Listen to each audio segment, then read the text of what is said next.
Alright guys, we made it to the trailhead to Loon Lake. It's about a 3-hour drive. The first hour we hit a rainstorm, so I was kind of worried.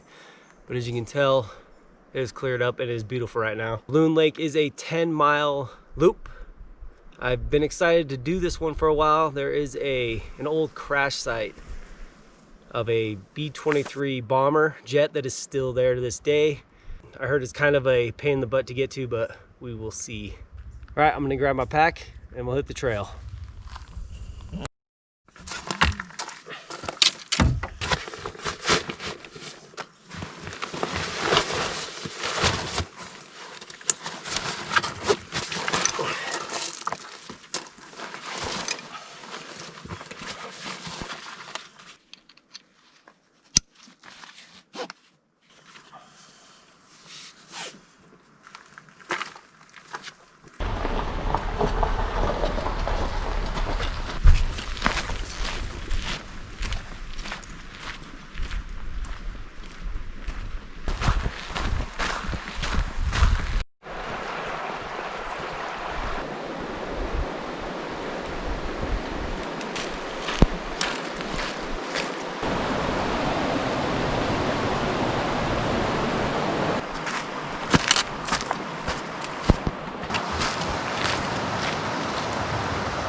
All right guys, as you can see, we made it to Loon Lake.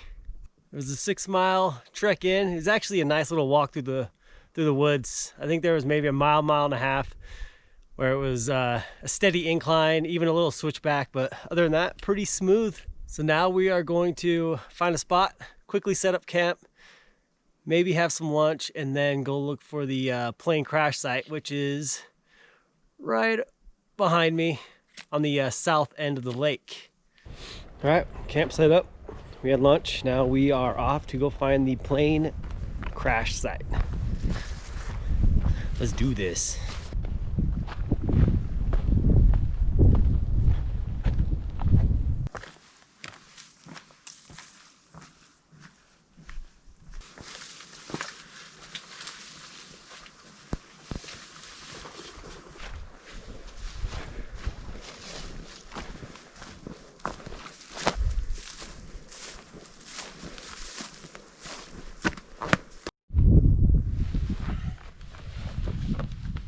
Well, we just got back from the bomber crash site and it was well worth the miles.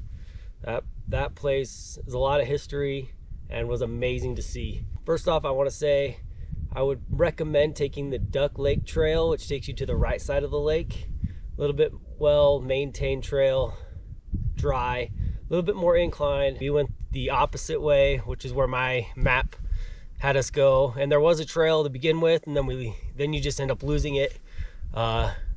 Then you're climbing over trees, balancing on the trees, ducking under trees, walking through a marsh. I soaked both my shoes in the process, but like I said, it was worth it.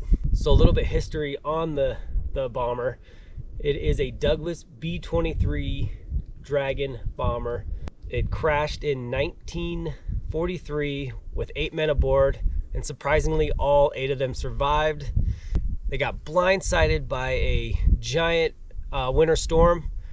It basically froze their entire plane. They had no communications, were frozen. Their tire wells were all frozen shut. They couldn't see. They were blind for most of it until, surprisingly, the pilot saw the frozen lake, made the decision to emergency crash land it. And what happens when you hit ice?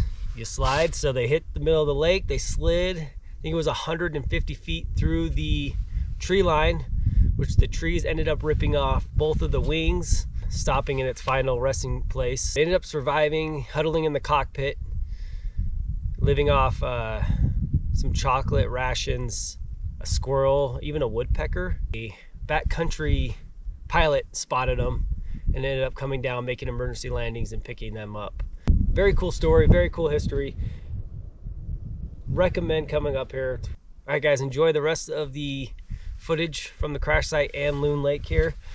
And I'm going to relax by the lake and sip on Grandpa's cough medicine.